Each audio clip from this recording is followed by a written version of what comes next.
और मुख्तार अंसारी के विधायक बेटे अब्बास अंसारी को बड़ी राहत मिली है। कोर्ट ने अब्बास अंसारी की जमानत अर्जी मंजूर कर ली है। अब्बास अंसारी को इलाहाबाद हाई कोर्ट ने जमानत दी है। आज अब्बास अंसारी को रिहाई मिल सकती है। मुख्तार अंसारी के 2 रिश्तेदारों को भी जमानत मिली है।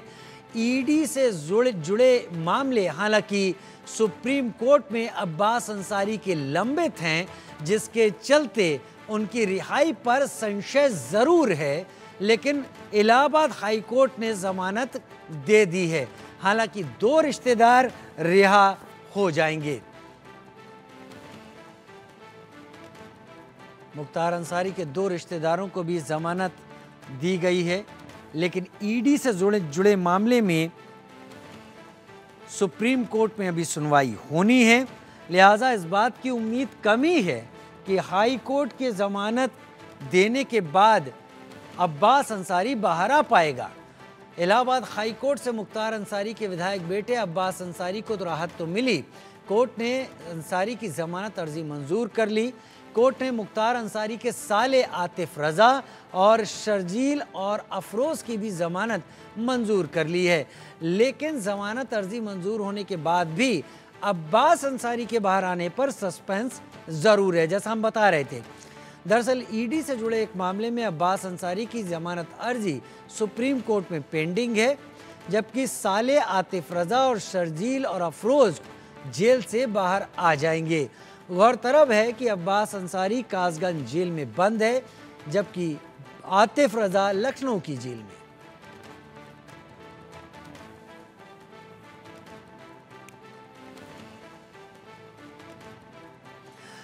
अभिषेक सिंह मेरे सहयोगी लखनऊ से मेरे साथ ज्यादा जानकारी के साथ लाइव इस वक्त जुड़ गए हैं।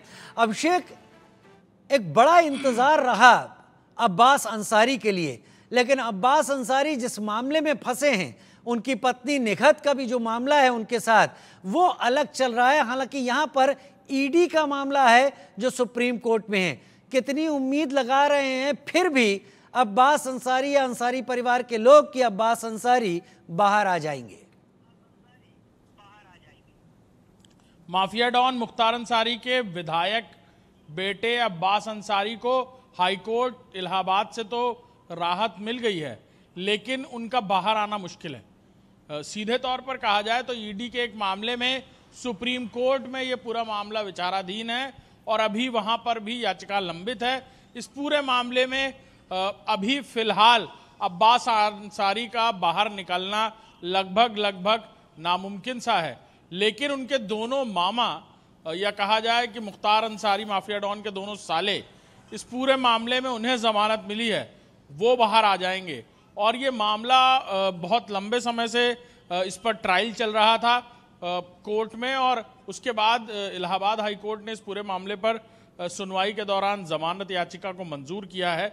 ये पूरा मामला था जब एक शख्स को ना सिर्फ रंगदारी वसूलने के लिए लखनऊ जेल बुलाते हैं, बल्कि उसके बाद बाकायदा पिस्टल की नोक पर जो आरोप था कि अब्बास अंसारी ने पिस्टल की नोक पर ज़बरदस्ती चेक साइन कराए, लाखों रुपए अकाउंट से निकाले और जो ज़मीन थी उसे भी हड़प लिया।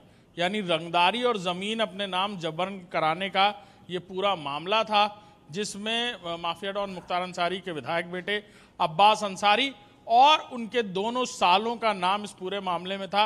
और भी आरोपी थे, लेकिन मुख्य आरोपियों के तौर पर इन तीनों का नाम सामने था और तब एफआईआर दर्ज हुई थी और उसी मामले में कार्रवाई के बाद गिरफ्तारी हुई थी। जी, ये जिन मामाओं की आप बात कर रहे हैं, इनके नाम बताएं और ये किस मामले में शामिल थे और कहां बंद हैं, जहां से कम ऐसी जानकारी सामने आ रही है कि ये तो छूट ही जाएंगे। अभिषेक,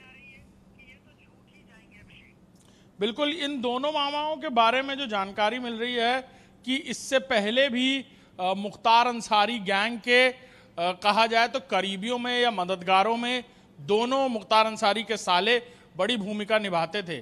साथ ही साथ अफशा अंसारी भी इस पूरे मामले में नामजद थी, यानी मुख्तार अंसारी की पत्नी भी नामजद थी। इन दोनों मामाओं के बारे में ये सीधे पता चल रहा है कि अब्बास अंसारी के ये दोनों मामा यानी आतिफ रजा और शर्जील रजा, ये दोनों ही अलग अलग जेलों में थे। जैसा कि हमें पता है कि अब्बास अंसारी को कासगंज जेल में रखा गया था। निखत अंसारी उनसे मिलने आती हैं, किस तरह रंगे हाथों पकड़ी जाती हैं, और फिर वो एक दूसरा मामला शुरू हुआ था मनी लॉन्ड्रिंग का। लेकिन एक मामा यानी कहा जाए कि आतिफ रजा लखनऊ जेल में है और शर्जील रजा अलग जेल में है, लेकिन इन दोनों को, क्योंकि इसी मामले में ये दोनों जेल में थे, लिहाजा ये सीधे तौर पर कहा जा सकता है कि इन दोनों को बाहर आने की का जो रास्ता है वो खुल गया है इस जमानत के बाद। जी बहुत शुक्रिया अभिषेक, इस जानकारी के साथ आप हमारे साथ जुड़े।